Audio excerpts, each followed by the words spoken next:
Well, stepping into our boldness seemed to be a good focus for Lent in 2025. So often, Lent is perceived as a time to release some type of unwanted habit, or a time to stop doing or eating something that we truly enjoy. Well, Unity thinks differently. Unity holds that Lent is a time to become more aware of who we truly are. In a sense, it's a nudge to grow up spiritually and emotionally, and then to commit to expressing our spiritual power in this physical world. As Jesus put it, it is to be in the world but not of the world. To be aware and knowledgeable about what is happening, and yet to come from a spiritual power of peace and understanding. Our first week was about being bold enough to accept our divinity. Then to be bold in being spirit-led. Then we moved on to bold to forgive and release the past, and then bold enough to embrace the present, and then bold to commit to peace. Now, last Sunday, Reverend Juan listed 3 items that are needed to prepare us to rise up in our boldness. First, to know that we're not alone. To know that we have a community. Certainly a community here in Unity of Greater Hartford, but you probably have other communities too. You are not alone. Second, to have a daily spiritual practice, and maybe increase it. And 3, to employ trust or faith. To have faith in Unity teachings of oneness, and then have faith in ourselves that we can turn away from fear and worry and stand firm in our faith.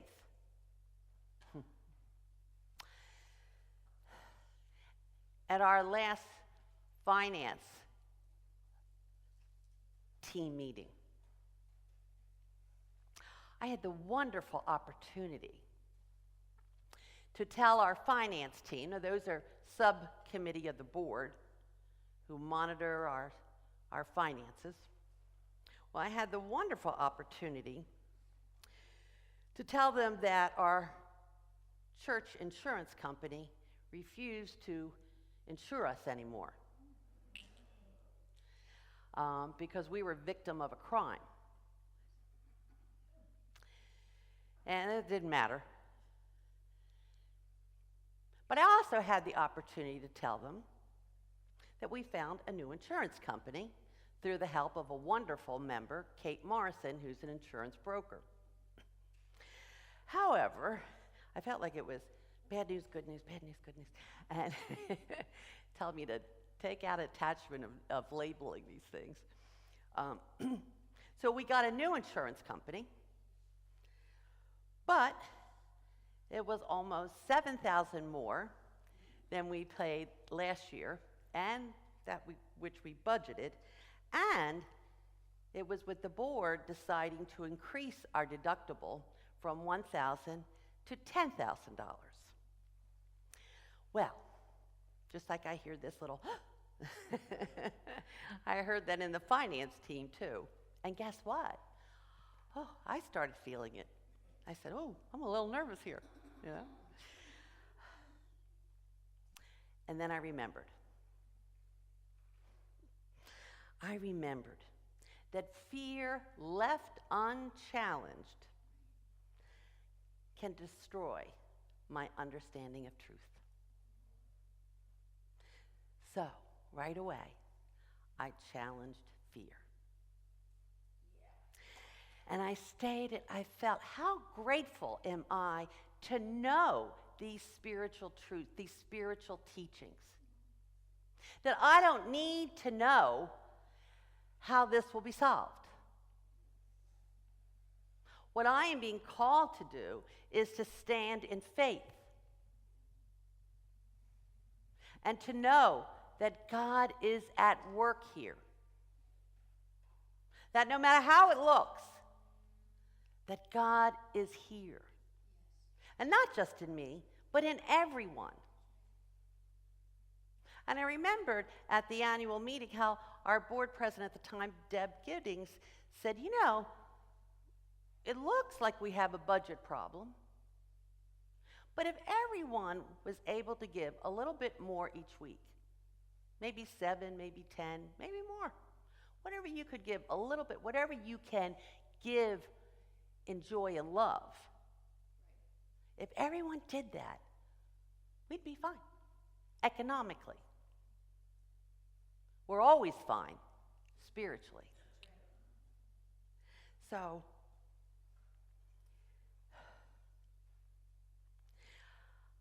I also know that in every perceived challenge,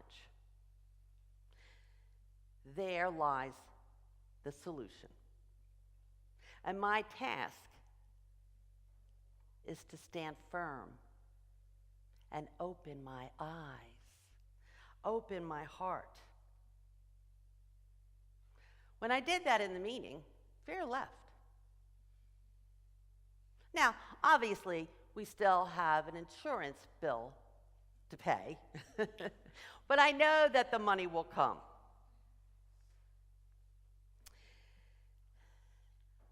I stand firm in the faith that knowing that it's already taken care of. Eric Butterworth, in his book, Discover the Power Within You, wrote, Easter is a time to take a new look at ourselves and contemplate the divinity in us, the divinity as us, the depths of our own innate God potential. It is a time to reappraise the principle that makes all overcoming possible. We would be wise to release worry and fear in this newly resurrected life. The other day, I found myself not being aware of what I was doing. Did you ever have that? You know? Yeah. Well, I picked up one thing, but then I said, why am I picking this up? I had an idea to go pick it up, but now I couldn't remember why I was picking it up. So I put it down. Now later on I went, oh, I remember why I wanted to pick it up, but now I couldn't remember where I put it down. And I live in a studio apartment. Hello. Right. So, what came to me was that I had allowed the fear of what was happening in the world to sneak in and get a foothold in my mind. And now, I didn't say that I let what was happening get a foothold in my mind, because that's very, very real, what's happening in the world. But I let the fear of what was happening get a foothold in my mind.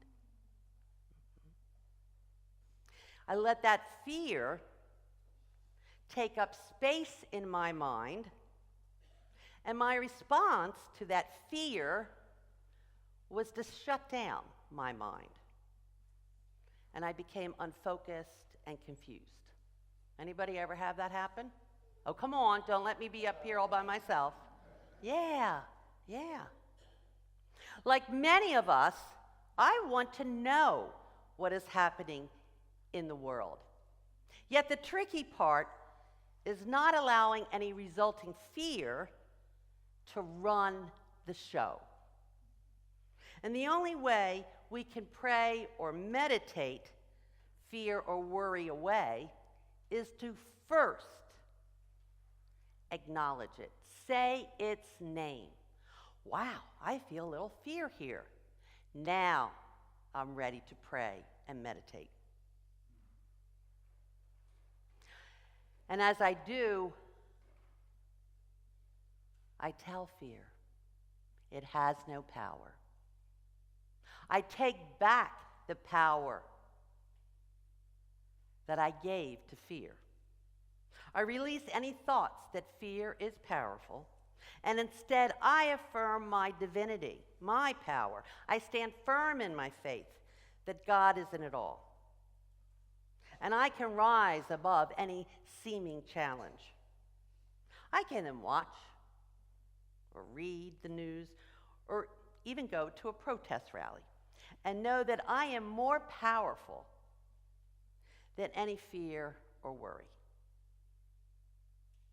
If we give some thought to Jesus' murder, and that's what I call it, he was murdered on Good Friday, and then in such a short time, his resurrection, we have a confirmation of overcoming, of rising up. In what appeared to be a cruel ending, there was a discovery of a beautiful beginning. Jesus' death and resurrection, even interpreted metaphysically, as I interpret it, is an incredible lesson of overcoming. When Jesus died, hope died. The apostles grieved the death of Jesus. The public was confused. The Roman authorities said, good riddance to that troublemaker. The entire Jesus movement collapsed. The exciting way of Jesus appeared over. The apostles gathered together in fear, waiting for the next horrible thing to happen. Might they too become political prisoners and killed? They were just about convinced that it was all over, and they might have to move in order to live freely, when they heard that Jesus resurrected. In this apparent failure came new life. With the old way departing, there was the possibility of a new, stronger life coming into view as a result of this resurrection. The difficulty, of course, is to not drown in our grief, in our fear, in our despair, because of this seeming death, but instead to acknowledge the resurrection, to acknowledge the possibility of overcoming and the possibility of new life. We can proclaim that this is no failure. This is an opportunity to resurrect. The wonderful congressman and civil rights leader, John Lewis, said, "Do not get lost in a sea of despair. Do not become bitter or hostile. Be hopeful, be optimistic. Never, ever be afraid to make some noise and to get in some good trouble." I love that. We will find a way to make a way out of no way.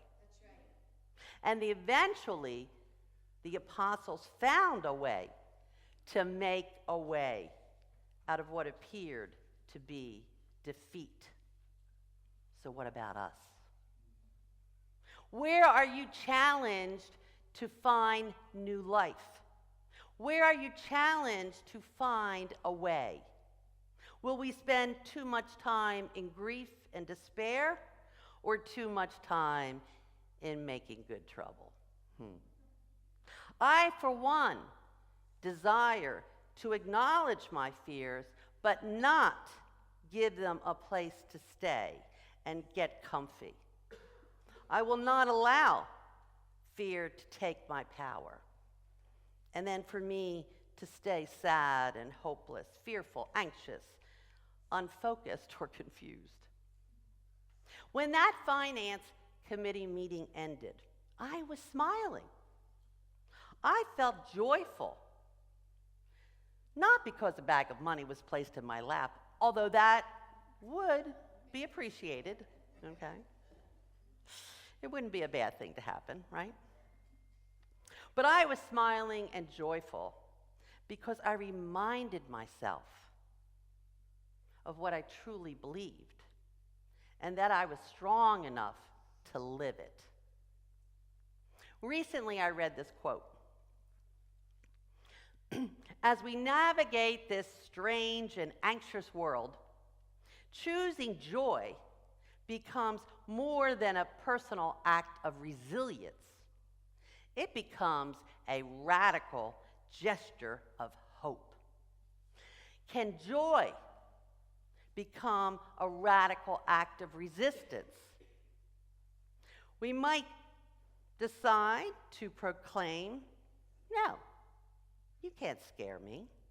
No, you can't worry me. No, you can't disempower me. No, you cannot make me bitter, angry, or full of hate.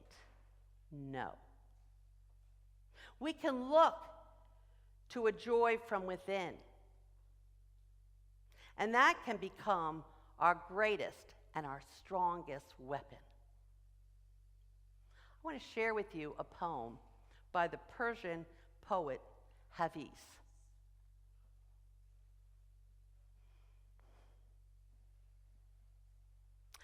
I sometimes forget that I was created for joy. My mind is too busy. My heart is too heavy for me to remember that I have been called to dance, the sacred dance of life. I was created to smile, to love, to be lifted up, and to lift up others. O sacred one, untangle my feet from all that ensnares. Free my soul that we might dance, and that our dancing might be contagious.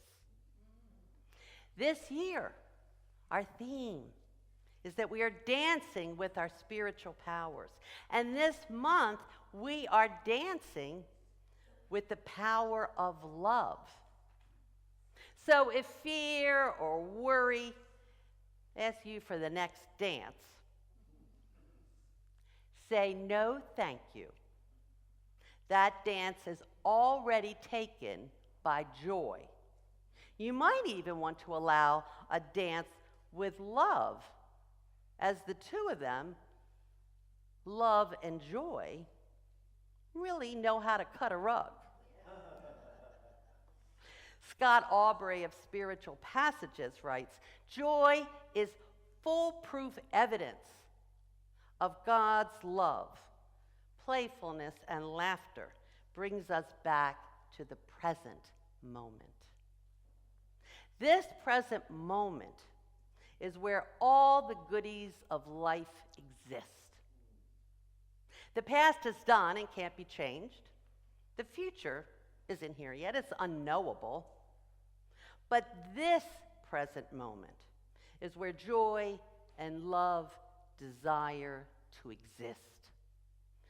So right now, I would very much like it if you would join me in proclaiming, I am created for joy.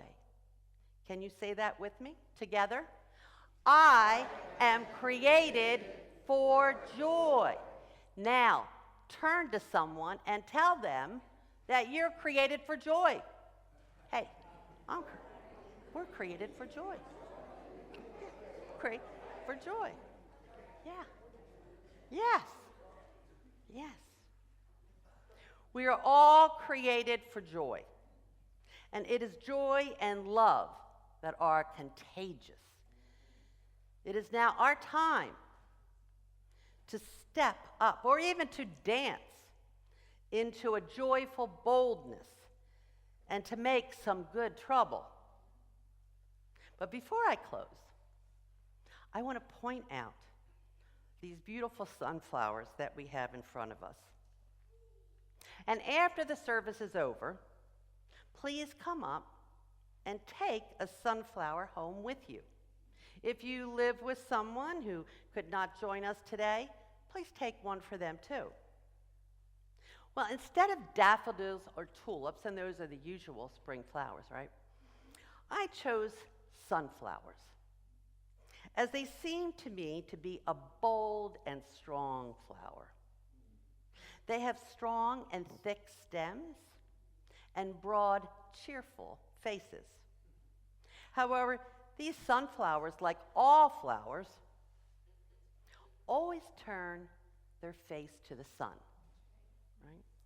Wherever the light is, that is where they want to be facing. Following the light, they continue to grow and to be healthy and able to withstand even strong winds. So as you take a sunflower home today, allow it to remind you to always follow the light within, to always turn your face to the spiritual light within, knowing that as you do, you too will receive all that you need to be joyful, loving, and able to withstand any strong winds. Never forget that God has not given you a spirit of fear and timidity, but of power, love, and self-discipline. You have an inborn spirit of power, a spirit of boldness. This week, be bold enough to rise up in joy and love by looking for and following the light within. Namaste.